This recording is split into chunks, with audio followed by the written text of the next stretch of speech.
We've been waiting for a long time. Yes, we've been waiting for a long, long time.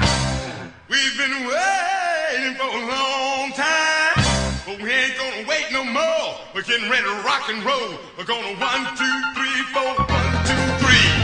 Well, there's a reason everybody should be shaking in the house tonight. And you should wear your favorite lady and promise her you do it right. Tell Fat Jack to jump back and give you a shot of some booze. So you can party to some stomp down, butt bump and rock and roll, rhythm and blues. But the boys are back in town. The boys are back in town. Nathan, that's Vince on my Bluetooth. Vince, he said you're fired again. Yeah, Norfolk with our truth, man. Back in Okay, I do remember hanging out with our crew. Yeah. Give you a shot of some booze. So you Thank you for everything. And what was the Cause the boys are back in town. The boys are back in town. Yeah, yeah, yeah. The boys are back in town. And when the boys are back, there ain't no fooling around.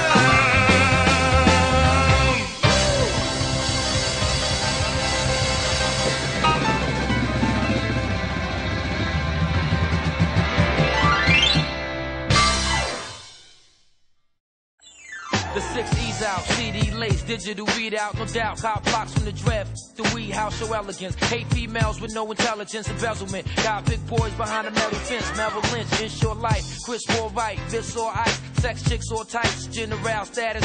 Smoothness mixed with malice. Trips to Dallas, built a pool in my palace. Who want what? For more monies, I want to cut. Extorting, tore from the corners that brung us up. 60-inch screens, laser disc with the beam. It's my life, I'm holding the dice, don't intervene. I send a team to smash out your whole plans. No cold hands, live with a hunger, the whole grand. So from state biz to large cats and lace cribs, it's firm biz. Y'all know what time it is. I'm taking furthest to you, baby. Talking about the firm that is. I'm talking furthest to you, baby. Talking about the firm that is. That is firm biz.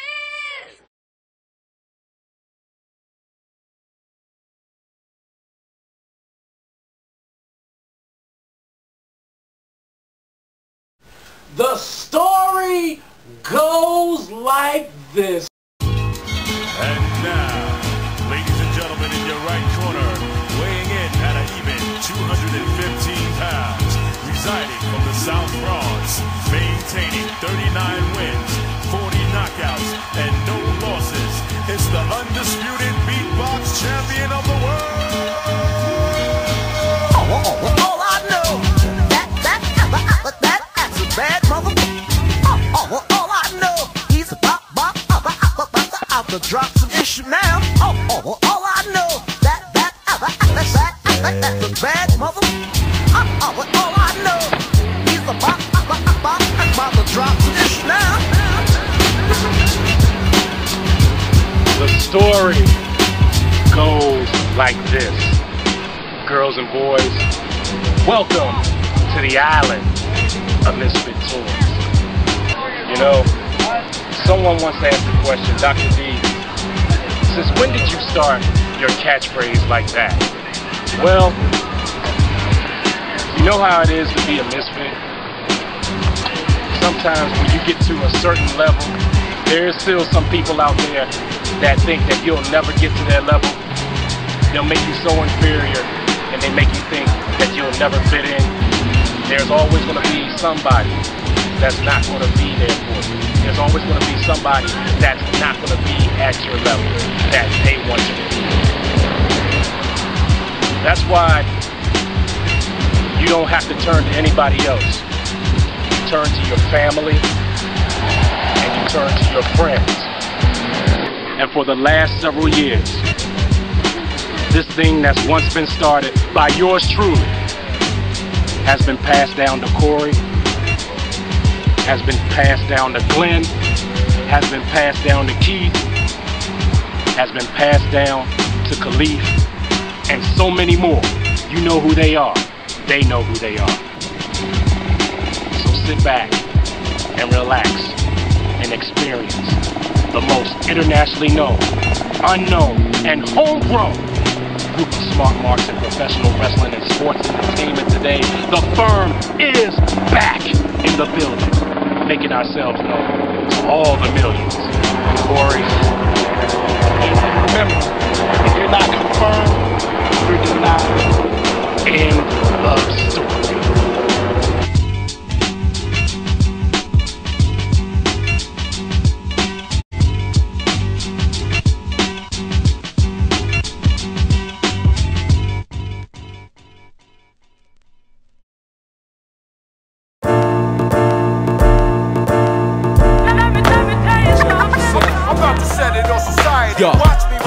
I buck shots, lick shots, take shots, give shots. Headliners know this year we switch spots. Check it, I spit it for the righteous and the wretched. First came the live show, next came the records. With wax collectors, with rap perfecters, with scratch, with dance, with graph protectors. Worldwide travelers in your sector. DJ Bamboo, come down selector. I roar here, I explore here. You like that? Where that comes from, there's more there. This is warfare and we score fair. We don't stop till our flag swings in your air. I rap to build or I rap to ruin your whole career. Yo, watch what you're doing. I'm about to set it on society. Watch me while I do it. Pay attention. I'm about to set it on society. Watch me while I do Watch it. and observe. I'm about to set it on society. Watch me while I do it. Pay attention. Watch me while I do it. The story goes like this. What's up, Mark Nation? This is your Mark Knight, the Mark Marvel, your Mark of Steel, Dr. D, the Doctor of Devastation, the Almanac of Information, the Mark of Excellence, and yes, as always, I am Mark for this business. I'm back on the scene, back on the indie scene, especially when it comes to Maryland Championship Wrestling, but you know what? It's all about humble beginnings, like I said in my previous show, because you never know. You never know, and those who have watched my shows in the past, you've seen some of the humble beginnings that has gotten started, and some of those humble beginnings you see right now in WWE, as well as some of the other promotions. But once again, humble beginnings, personality profiles, that I'm going to be talking with some of the indie guys that I've become friends with, especially here in Maryland Championship Wrestling. So stay tuned to check this out.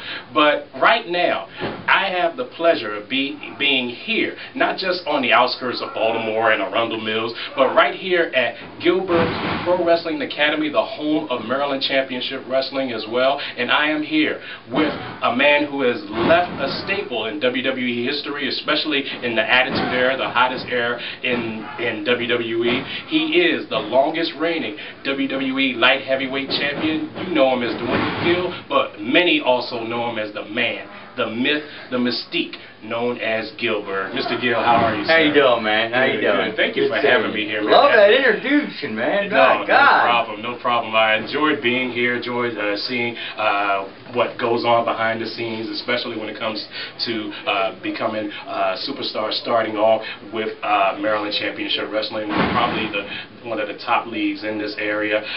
But I also want to just talk to you a little bit about how successful your first year has been. Congratulations to you. How would you describe the first year that you had? Way above expectations. Way above expectations. We were hoping maybe to pay the rent.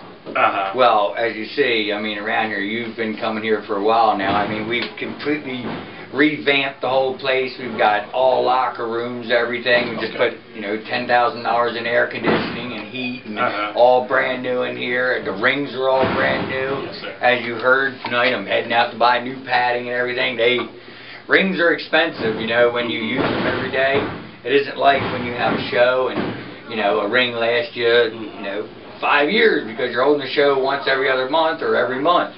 Here, they're getting tore up every single day, 5 hours a day. So, yeah, it takes a lot of money to keep them going. And we're doing good. We're above board. We haven't lost a dime yet. I'm very happy. Cool. So what made you decide to put on a wrestling school, especially partnering up with the guys from MCW? Well, Dan McDivitt, the owner of MCW, him and Dennis Wimprick, they used to have a school, and they closed it down years ago and everything, and what it was is that the independent scene was getting stale. It just didn't have the camaraderie like when I was on the independent scene and doing it all the time. I was always so happy to go in the locker room and see the other wrestlers, because it was, man, I'm going to have a blast tonight, man. Yeah. It was gone. It was like when you went in there, it was like this guy's arguing with this guy, this girl is fighting with her boyfriend, they got little kids running back and forth. It's like, what the hell is going on here? Let's sit around and get this thing going. So I talked to Earl the Pearl, Ramblin' Rich, and we sat down and we said, let's do this. Cool. And I got some finances together, and away we go. Yeah, and it's been very successful, and WWE has come down to visit you guys. I did have the chance to look you up in the Where Are They Now section of WWE.com. Yeah, I was lucky there too. And I'm assuming, I'm also real close with in New York with WWE Hall of Famer Johnny Rods, and I'm assuming just like how when they go to New York, they come to Johnny, WWE, TNA, they all come to Johnny when they need some talent to help with some of their shows. I'm assuming that it's the same deal here, if I'm not mistaken. Whenever WWE comes to town, whether it's DC or Baltimore, they look towards you. And if they need a jobber or whatever, they call MCW, and we take care of them. We get them out there. You know what I mean? Right. And hopefully, in the near future, we've only been open a year. So in the near future, we may have a few out there on TV. Oh, yes, we got some really good prospects. Really good. Right, and that's why I wanted to ask you about, do you have any particular names that you see that may be on some kind of a track to eventually being in some of those? Oh yeah. You got Country Strong. Right. You got Nick Saracelli. Okay. You have Jesse K. Okay. Ronnie Zuko, you know what I mean? Yes, Ronnie Zuko. And these are all students, well, not Ronnie Zuko, I'm sorry. MCW veteran Ronnie Zuko, absolutely. So now you mentioned the word jobber. I've heard that term before. Of course, as this was referred to. Yeah, that's old school. Enhancement talent. School, yeah. So when they mention that, when you hear that name mentioned, and of course you being with the Job Squad, yes. How did you take that? Because of course you. Let me explain to you. Jobber is what I was. Okay. Extra, enhancement talent. Right. That sounds cheap to me. Right. I was a jobber. I went out there, I got my ass handed to me, day in and day out, by monsters. Yeah. But that was my job. You see what I'm saying? Right. So that's why they called you a jobber, because that was your job, to get your ass kicked. Right. You know what I mean? Right. So that's what came out, and that's what I was. That's what I did. I loved every minute of it. There wasn't a day I wrestled in WWE, WWF. It's WWE now. I still call it WWF. Never a day that I wasn't so damn happy to walk out that curtain and was on top of the world, man. Yeah. There's no drug, there's no alcohol, there's nothing you can do to give you that feeling of walking through that curtain. Yeah, because becoming GILLBERG, it's like I remember, of course, watching you in the late '80s, and then out of nowhere you just resurface on Survivor Series '98, and then next thing you know, boom, you become the light heavyweight champion. Boom, you become GILLBERG. So I guess this will be the question: where how did it all get started for you, and how did your career just resurge where Vince, I guess, called you and said, hey, we got something for you. They got Goldberg, but we got something better. Or well, that isn't the way it happened. Okay. Yeah, no, that's okay. That's okay. That's the way people perceive it. Yeah. The way it happened was actually I got injured down WCW, and I was out of wrestling for 2 years, and I had just started getting back into wrestling, and I was making fun of all the boys. I did the Underfaker, Stone Old Steve Boston, and I did GILLBERG, and Well, I just started wrestling again. I'd been wrestling probably 5 months ago.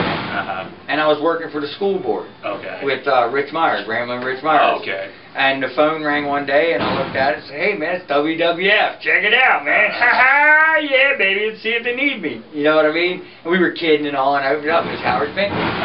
And he said, "Dwayne, I don't know what for. I don't know why. All I know is Vince told me find Dwayne Gill. Well, I found you." I said, "What do you need?" He said, "I need you here on these 3 days." I said, "Okay." I said, "One of them's a pay-per-view, Howard. I don't work on pay-per-views." He goes, "I know, but I guess they're going to give you the payday." I said, "Sounds good." I went up there. I was sitting at the pay-per-view. Literally, I was like this. In the locker room like this. Hour for the show. Yes, sir. Mick walks up to me and goes, "You getting dressed?" I said, "I'm at the pay-per-view. What the hell am I getting dressed for, Mick?" He goes, "You're the mystery opponent." Huh? Foley. Yeah, you're the mystery opponent. Oh, okay. I guess I'm getting dressed then. Yeah. And it happened from there. Wow. The next night was Raw, and that's when I won the title. Wow. I don't know why, I don't know how. Wow, wow. Thank you. Yeah, yeah. So now when Bill Goldberg himself came to WWE and you had the chance to meet him, how did he receive your impersonation of him? He hates me. Really? Yeah, he didn't get it at all. He didn't get the joke. Wow. Nah, not at all. Wow. Not at all. Wow. Wow. That's why, in all honesty, I think that's why the Gillberg-Goldberg match never happened. Okay. I do believe, thanks Vince, Shane, Steph, and Linda, I believe they saved my ass. Okay. They wouldn't let the, I mean, let's be for real. It would have been a $100,000 match on a pay-per-view. I'd have went out there and did it. He'd have probably ended my career and me in the thing, because he hated my guts. He didn't get it at all. And I believe in my heart that's what they did. Wow. I could be wrong, but everybody wanted to see Goldberg-Gillberg. Yeah. You know what I mean? Well, unfortunately, we would not be able to see that, but at least we saw some sort of exchange, but I guess that didn't happen. But it is what it is, you know. And, I mean, remember the gimmick battle royal at WrestleMania? Right. I was that far away from the curtain, ready to walk out it, and they grabbed me and said, "No, you can't go. Goldberg will get mad," because he was getting ready to come in. What? Dude, I'd have been on WrestleMania. Okay? Yeah. WrestleMania. The epitome of a wrestler's career. You can't get no better than be on WrestleMania. Right. I don't care what anybody says. Right. So now looking back and looking on and being on the outside looking in and watching how the eras have changed, you know, with Vince buying out WCW, and now we're, I guess, in the reality era, as CM Punk calls it. It is his way of trying to bring back that attitude era. When you're watching all of that now, you know, what kind of positives and negatives do you see if you see any, that's good for the business? Well, CM Punk's good for the business, period. Yeah. The guy's great. Yeah. Come on. It's nothing like when I was, I mean, it's totally different. It's a TV show now. It was basically wrestling when I started. Now it's a business, dude. It's a big multi-million-dollar business. I think it's doing great. I mean, look at it. Look where it's at. Look, it's still king of the hill, man. Absolutely. And I don't ever see anybody right, knocking him off the top of the hill. Right. You know? Well, hopefully we'll get a chance to see Gillberg on television in the near future. I'm sure when they come back, if they ever have any other old school or nostalgia show, then hopefully Gillberg will be a part of it. And Mr. Gill, I would just there's a big movement on Facebook to get me in the Hall of Fame. Yeah. Hall of Fame, on Gillberg, Facebook, I definitely 2011. Come on. Thank you, Mr. Gill. Thank you very much. I appreciate it. This is the man, the myth, the mystique, and that's Gillberg. Stay tuned, folks, because this won't be the last time we'll have the chance to talk with him. We'll definitely come and visit him once again for MCW action, and see you soon in the story. See you.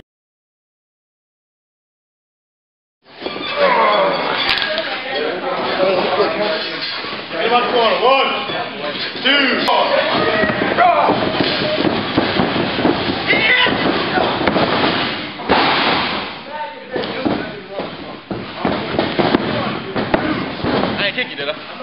Nah.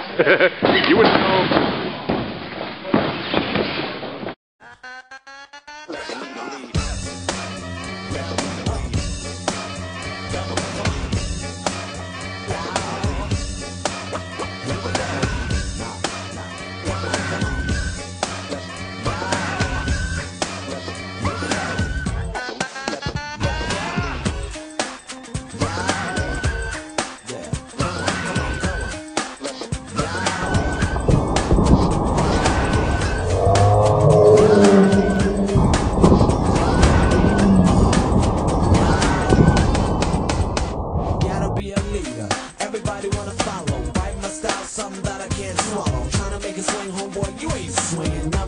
You got my eardrums ringing. G to the E, double D to the Y. R-I-L-E, why my shit try to jump on the tip? No, I'm not bragging. Do your own thing, you got my tailpipe dragging. Wearing it out, but yo, it won't happen. Long live the new jack swing, cause it's happening. Fighting it quick, but I'm 2 steps ahead. And it could be said I was the one who led. And you tagged along, copying like a Xerox. Left in the dust with a face full of teardrop. I'm making them hot as a heater. Get the gas rate, cheater. You gotta be a leader.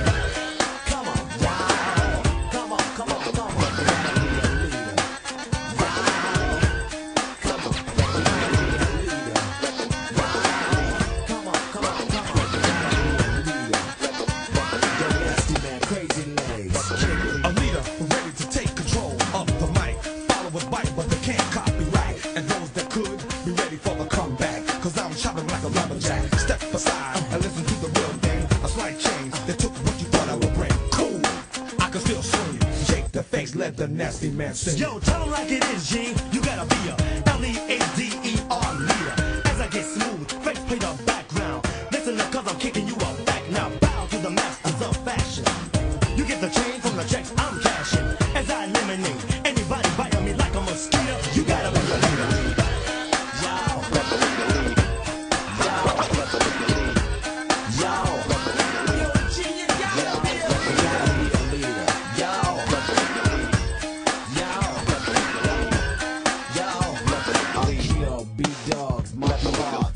First, burst the bubble of the ball head trouble. Copycat and listen at it trying to make a double. Cause the wax swing is what I can't believe a thing about. Shout, jump off the Jimmy now, Mr. Clean. You gotta be a leader, else you won't be seen. So slow down before you get knocked down and hit your shiny crystal bald head on the ground. Kick it like a bass drum, slap it like a snare. Stick and move quick till it starts growing hair. The basic move you made was basically a waste. Why run a race just to come in second place? Now here, have a taste of the real jack swing. It's slicing for the arrows in the ear so they can't sing. And maybe then you kiss the fever to come a believer, not a deceiver. You gotta be a leader.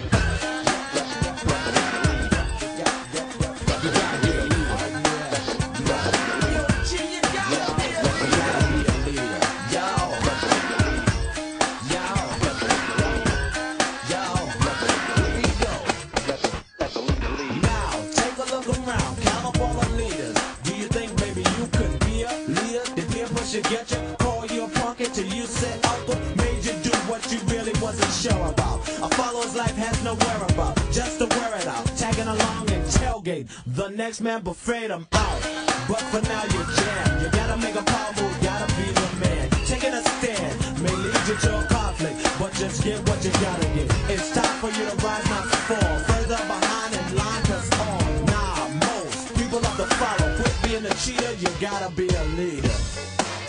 Let the leader lead. You gotta be a leader. Let the leader lead. You gotta be a leader. Let the leader lead. Hey yo, you gotta be a leader. Let the leader lead. You gotta be a leader. Yeah.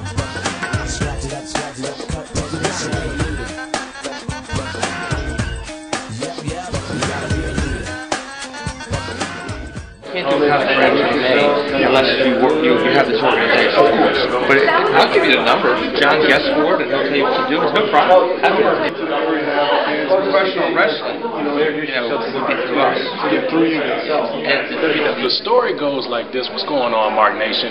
Now, as you know, for some of our newer viewers, I'm sure you're getting to know who the firm is and what the firm is all about. Well, I'm here in our nation's capital at the Association of Boxing Commissioners Annual Conference, and I'm joined by my good buddy and MMA analyst, This is Keith Champ Creed. Keith, what's going on, brother? I'm feeling very good today. Feeling very good today. Very productive couple of sessions. A lot of the training courses were very educational and enlightening. And, you know, although we're under the, you know, the guise of being, you know, airtight about what's going on today, nevertheless, we will see the benefits of today's meeting, long-standing within the fields of boxing, MMA, and other combat sports from this point forward. I feel really good.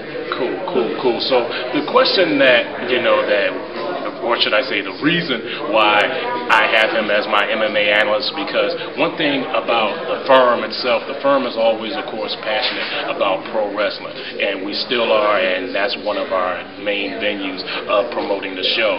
But something about MMA that has struck my buddy's attention for a long time, and I just want him to open my eyes a little bit on why MMA, you know, why this direction. What is it that you see about mixed martial arts that has become such a big global phenomenon, if you will, when it comes to combat sports? Well, with everything, you have an evolution of the sorts. In this particular field, what we have right now with mixed martial arts, it brings together the whole idea of, here we go, I'd start like this. Okay. Remember when you were a kid and you might have had a caterpillar and a bumblebee, a red ant and a worm, a grasshopper and a hornet, and you put them all in the same bottle or in the same box, and you wanted to see which one was the king of the insects or the king of the backyard. That whole premise spills out over into the realm of fighting. You know, you take a look at the Van Damme's film Bloodsport. That was the first time on a national and international level we were introduced to the culture of mixed martial arts. Here's a karate guy versus a boxer.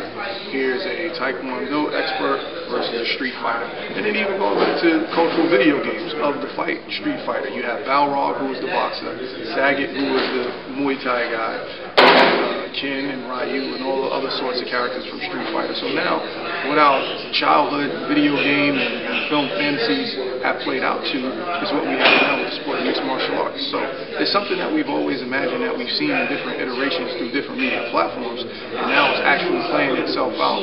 It's regulated in every state with the exception of New York and then maybe Wyoming or something like that.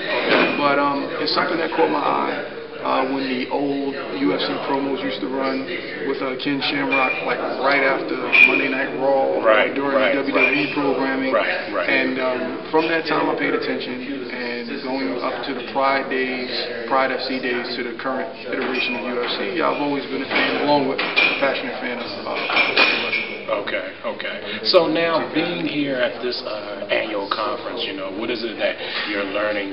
Because one thing for sure, as I'm sitting here and intaking some of the information that the athletic commissions have shared, it's like, you know, it's got to be something that they have to do, you know, to even keep their licensing. I mean, so many things that we have heard thus far about the diseases that may be spreading throughout the promotions, you know, some of the things that the athletes have contracted, you know, but they're still going on. And well, let me be clear. Let me be so clear.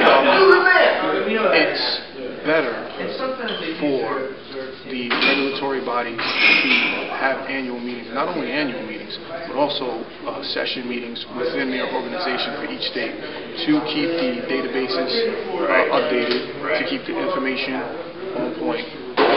The potential of spreading infectious diseases. Anytime you have from mixed martial arts to boxing to professional wrestling to NBA to NFL to baseball, anytime it's a contact physical sport, players get hurt. Like currently in baseball, there was a catcher who had severe neck and severe spinal back injury because of a home plate clash.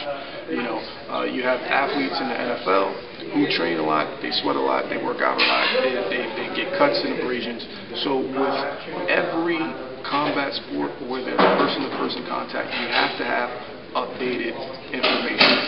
Being as though the sport right now is still within its infancy stages. You know, if you want to look at it in terms of various eras from the beginning to the dark ages to the resurgence to where we are now, the modern era of MMA, the state athletic commissions have done a great job to stay on point and on par with all of the potential threats that may shed a little bit of light on the advancements of human growth hormone, steroids, other performance enhancement drugs. All of these meetings here are necessary, and what happens is fighters evolve, the sport evolves, but also shortcuts evolve. Right, exactly. So meetings as such are definitely prevalent. Or actually, I wouldn't even say prevalent. They're necessary. Very necessary for the health of the athletes and for the betterment of the sport in the long run. Yes, because that was the point I was trying to make. The meeting was focusing on how medical clearances should be handled and what to expect and how it's supposed to be pre-planned. With everything that you have to do in order to compete. So the thing that I guess that we're trying to get out of this when it comes to promoting the mixed martial arts sport is, make sure your ducats are in a row, basically. Yeah, well, see, and what we just had, I just introduced you to the two young ladies that run the medical program. And what that program does is it enables the doctors within the region to have a shared database with all updated medical information on the fighters. They're going to provide a package for promoters such as myself, whereas if I log in and I'm looking for a certain fighter, I need to know that his medicals are updated. Absolutely. So they'll have a date of his last medical update. All of the other information will be private, but at least I know that this fighter has met the medical standard in terms of the timetable. Now, in addition to that, one of the challenges I had on my first show, I had about 12 to 16 different fighters from 12 to 16 different areas, and I had to call 12 to 16 different doctors. And it may be difficult for a promoter to log all that information as well as meet the commission's timetable for the information. So companies as such, like Medicare, they enable us to efficiently handle all of the stipulations and requirements that the commission asks of us. And with inventions and creations and companies emerging as such, then it makes things a little bit easier and a little bit better for our objective is to have safe, healthy fun for our fighters and the fans. Cool. So Creed, give us some insight on what to expect from you when it comes to bringing some MMA or some pro wrestling to our town. Well, going into full promoter mode now, I've had a vision, and I've had this vision for quite some time. Dr. D can attest to it, that combat sports as a whole, you have your PG entertainment, you have your cutting-edge entertainment, and you have your astounding, adventurous, astonishing athletic feats performed. And all these things should be done under one roof. And they should be executed in a way that you could not possibly fathom within the deepest confines of your imagination. And what I will do here today, Keith Creed, is I will testify that this fall or winter, depending upon what Santa Claus wants to do for me and my family, I will testify that we will have the ultimate show, the ultimate level of entertainment, the ultimate, I was about to say Ultimo Dragon, but he could be there too. You ain't gotta rewind it. We will have the ultimate level of entertainment brought forth to you by Keith Creed and Associates in association with Dr. D and the firm. And I don't even want to say no more. If I give it away, you think Christmas is tomorrow. Because it's a gift worth giving to all you fans that want to attend. And that's all I got to say.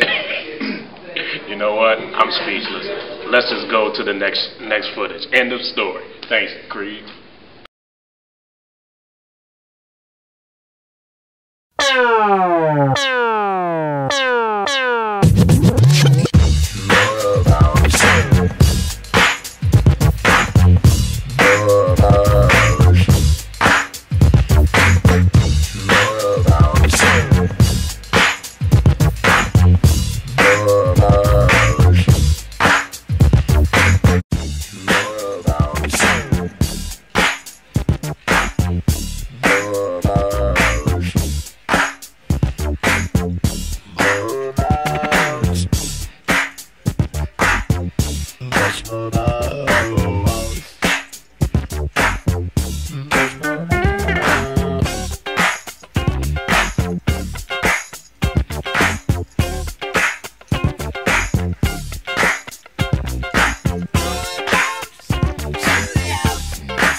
This been building up since Gym Wars and since the Della Rosa's event. Now it's getting ready to go down. Fortunately for Jimmy, the Cruiserweight title is way beyond Big Arts League.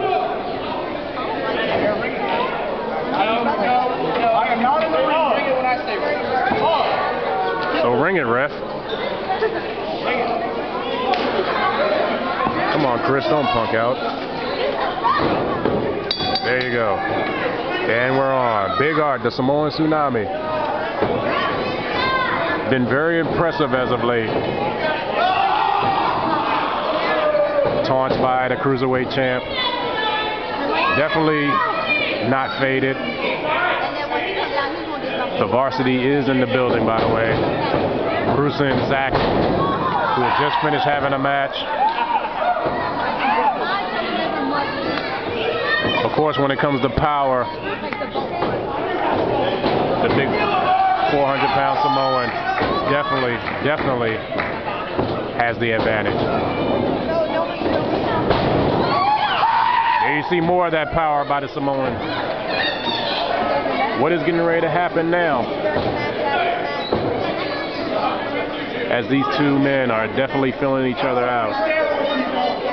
Jimmy is not liking what's going on right now, but this is what he gets for challenging anybody. Feeling that the Cruiserweight champ is definitely in the heavyweight ranks. Well, here's a heavyweight times 2 in the Samoan Tsunami. Another test of strength by Jimmy Stars.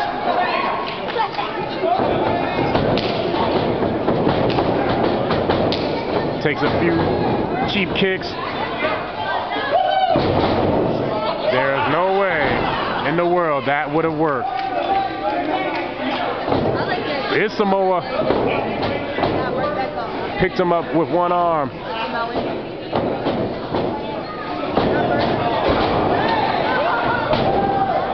He is just treating the Cruiserweight champ like a rag doll. Irresistible force, meaning the immovable object. I always wanted to say that. But then again, let me rewind that back. Samoan Tsunami was the only irresistible force and the immovable object. High elevation by Big Art. The Cruiserweight champ definitely got to rethink this.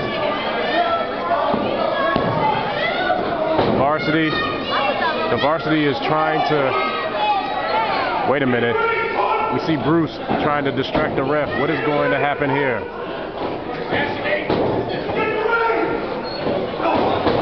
Jimmy, elbow to the stomach area.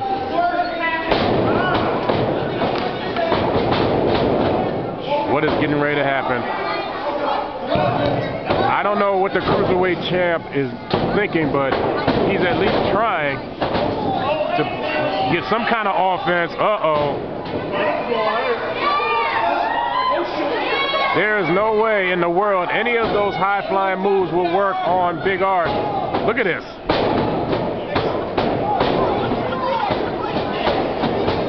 That kick at least stunned him. Another knee kick. Just stunned the big man for a few good seconds.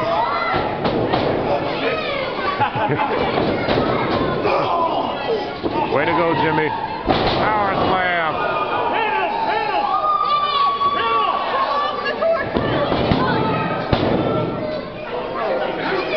Nonchalant cover by the Samoan Tsunami. The crowd is into it. They definitely want to see Jimmy get flattened. Again, this is a non-title match, of course, here at the EWA. Another whip to the turnbuckle.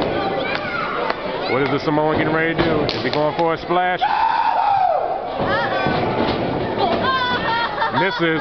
Waited a little too long. Jimmy is smart, but not that smart.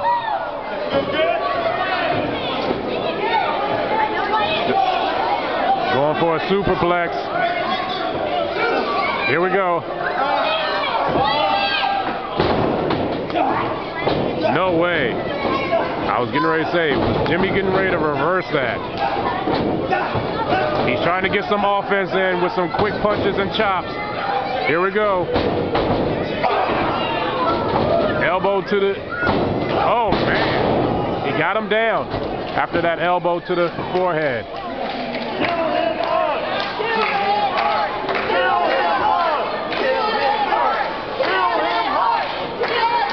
Tsunami Stars is getting ready to go to the top. Tsunami is getting back up rather quickly. What are we getting ready to see here from the Cruiserweight champ as the varsity looks on?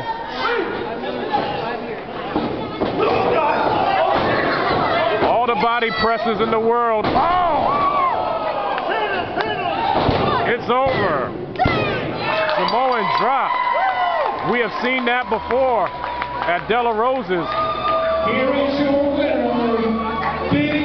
And here come the varsity. The varsity attacks on Big Art.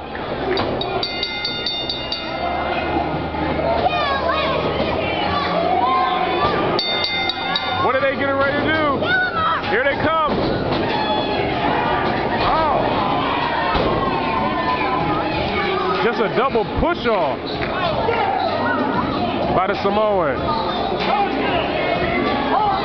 And oh, Zach has left, the varsity has left Bruce Chan all by his lonesome. What is going down right here? So long, Bruce.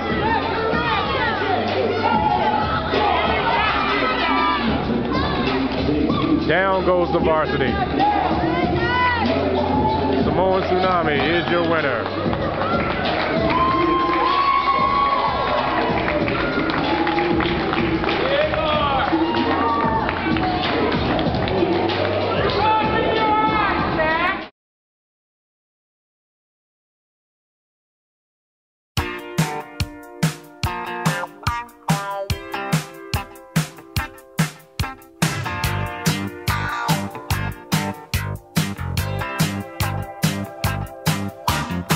I've made a rest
are back. We are live. It is capital punishment, and it is also Father's Day, so I definitely want to say Happy Father's Day to my dad, and Happy Father's Day to all the fathers out there.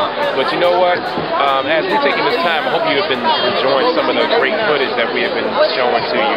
But one of the things the last couple of years that we have really missed, and that is, of course, our good friend, cameraman KALEEF. KALEEF Harrington was my nephew's best friend, and everywhere we went, he was there with us. Everywhere the firm went, he was there with us. The firm definitely missed KALEEF, and right now we have put together this tribute to our good cameraman KALEEF. You know, Corey, you know KALEEF better than anybody. He was like a nephew to me as well, calling me Uncle D. But you know, it was the week before Survivor Series, when Survivor Series was here. It was the week before Survivor Series that KALEEF abruptly passed away. So it's definitely haven't been the same. You know, we've been kind of looking for cameraman. You know, Courtney, Glenn's godson. Courtney, he stays out in Virginia. He's, of course, one of our other members of the firm. You know, but of course, when it came to the cameraman that we always depended on, it definitely was KALEEF. You know, Corey, you know, what do you remember about our boy?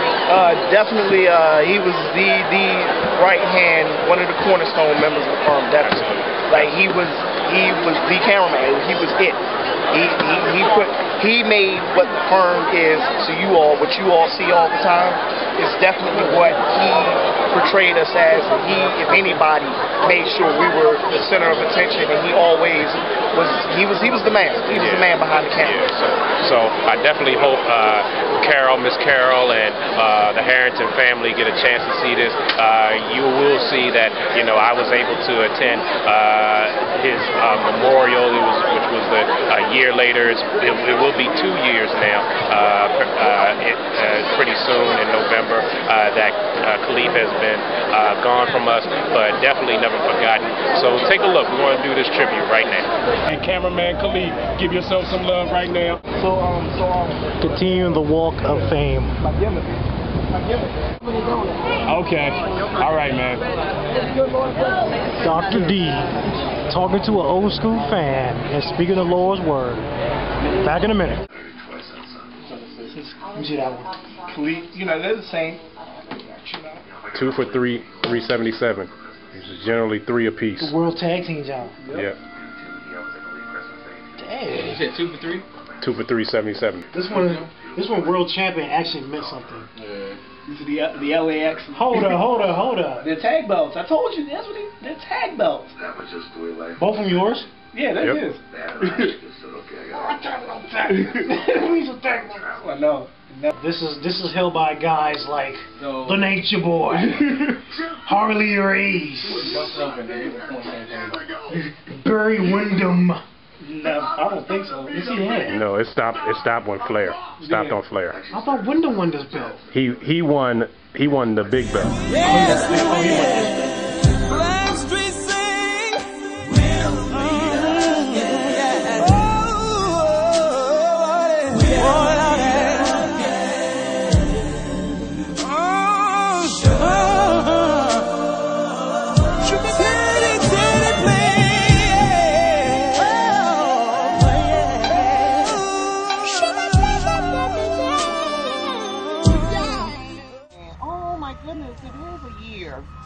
I tell you, the year came very, very fast. And I dream about them all the time and think about them all the time, and especially when it comes close to the time of eating. And this is Thanksgiving season. Because KALEEF was always in the kitchen, always helping, always there at the church, always with the family. And no matter whose birthday it was, he was always cooking. And so now, we don't do a lot of cooking. We miss him, but we don't do a lot of cooking. And I tell you, I just think about all the things he's always said to me. Mom, I'm going to be a chef.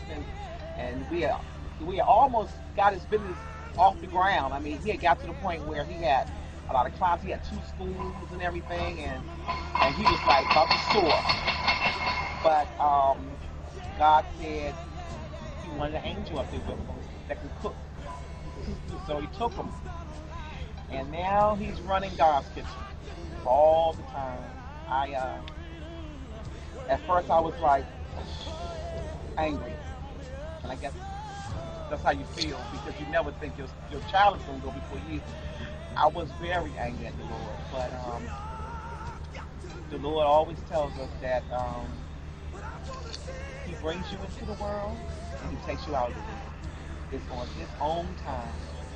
And I think so many times when He was suffering in the hospital and we thought He was getting better, maybe God knew something else different. You know, maybe He knew that if KALEEF survived this, he wasn't going to be the same KALEEF. So maybe that's why He took him away too. You know, I know he's missed by so many. He's missed by me mostly every day because he was with me in my home. So I'm just very happy that everybody came, and hopefully later on we'll see even more of his friends. Okay? Thank you, thank you, thank you, and I love you all.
downtown for 7 years. Okay, yeah.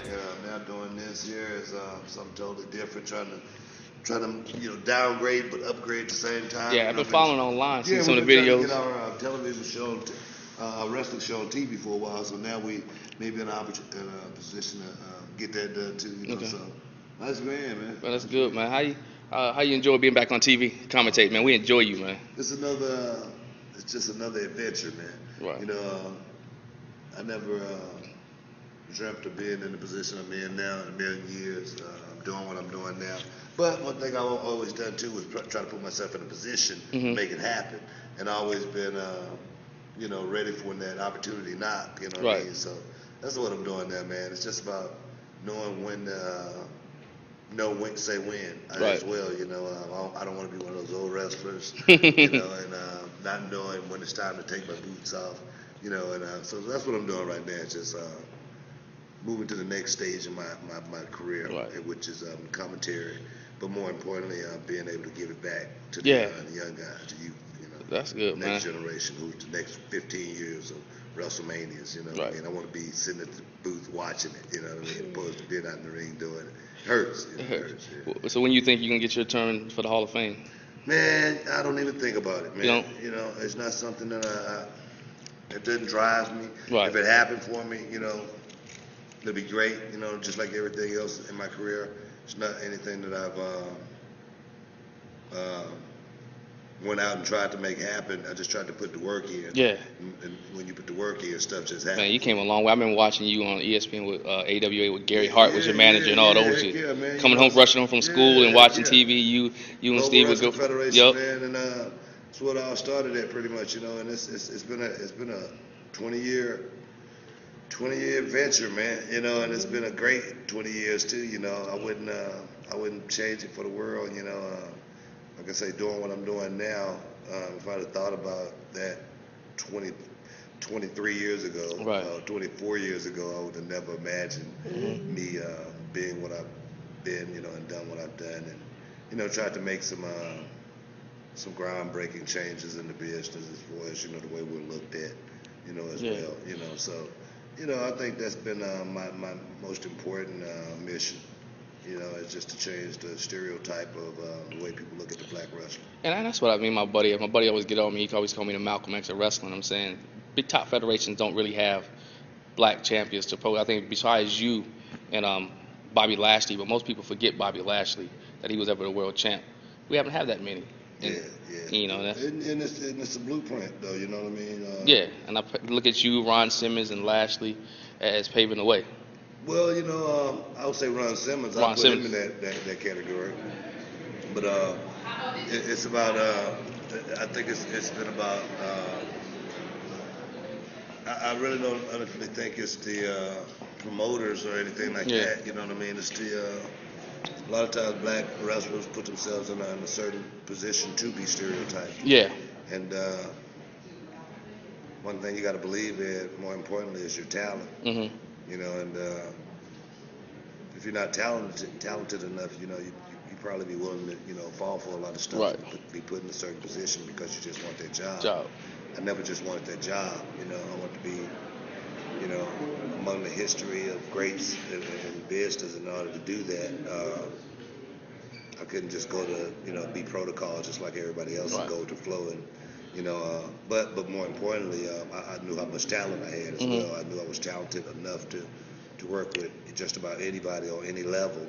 And that's what I think a lot of black guys don't focus on when first getting into the business. You know, opposed to what wrestlers you want to, you know, take after. You know, myself, it was Ric Flair, Nick Bockwinkel, Shawn Michaels, guys who I saw who made groundbreaking moves in the business, and they all bucked the system at one point in time because of their talent. Right. Was so well and above and beyond anything else that was said because this money's being made.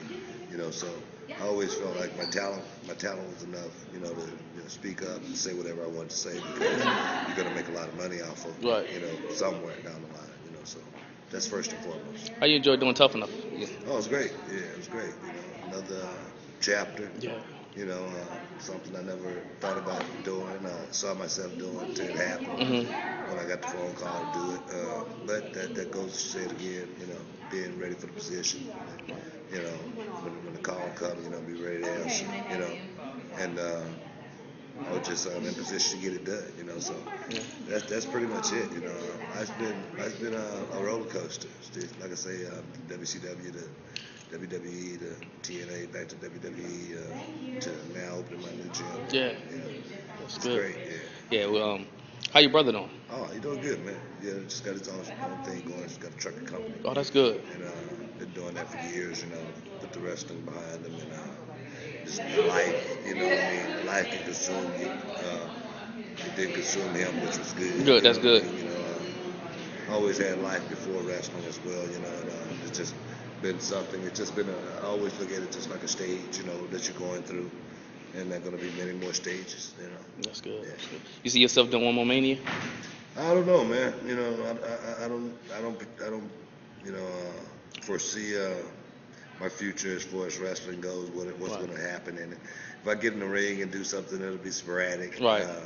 I do want to have my retirement match. You know, I don't know who I want to have it with, but I do know I want to finish it, you know, just like I started it. Something that a lot of us don't get a chance to do, you know, and especially us brothers, you know, don't get a chance to, you know, finish it and walk away from it properly, you know. That's what I want to do more than anything, just to set an example for the next, you know, black guy coming up in the business to know what it means to finish the journey and, you know, and get the accolades as well. You know, I always say once you become general, you don't lose your stripes. You know, you stay general, you never become a private again. You know, so know what that means. More importantly, Who you say was your greatest match?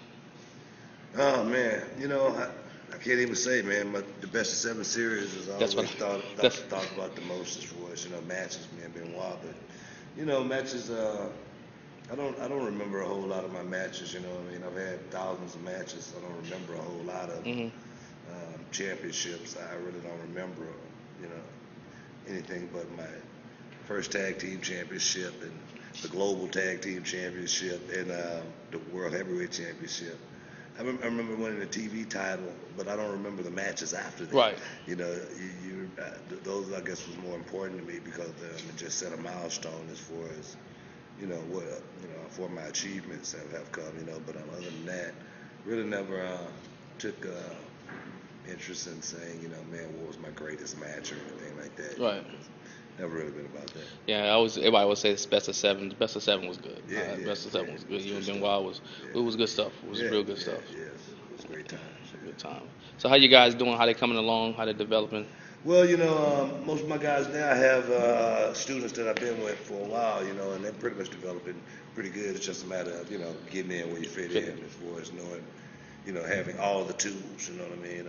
Some of the guys got certain tools, some of them don't, you know, some tools they need to put in their bag and learn how to go out and, you know, acquire, you know, before they can, you know, make it to that next level. Working out, you know, is very, very important. The look is very important. The way you conduct your business in the ring is very important. You know, your nutrition, you know, intake is very, very important to actually be able to look a certain way. So it's one of those things. You know, I don't guarantee my guys anything other than that's going to be a great journey. You know, and if they go to the next level, you know, I'll be right there with them.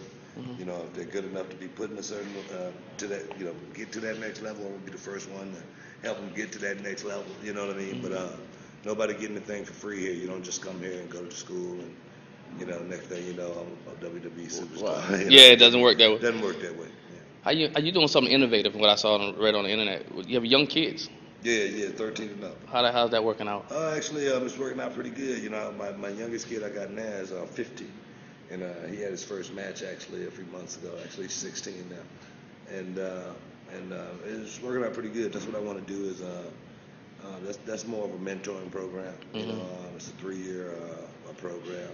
You know, if they join at 16, you know 13 are going to be here till they're 16, and then they can't go anywhere when they get 16. Right. So they got to be here till they're 18. You know, so it's more of a mentoring program, teaching them. Of course, the in-ring prowess, but knowing the life situations is, I think, more important than knowing what it takes to, you know, be in the ring. You know, knowing what it takes to become a, you know, good young man, a young woman in this life. I think is more important than, you know, the wrestling ring. If they happen to slip on a banana peel and become a superstar, I'll be right there with them. But it's more than that. I appreciate your time, Booker T. I appreciate it, man. I thank you for everything, man. I appreciate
up.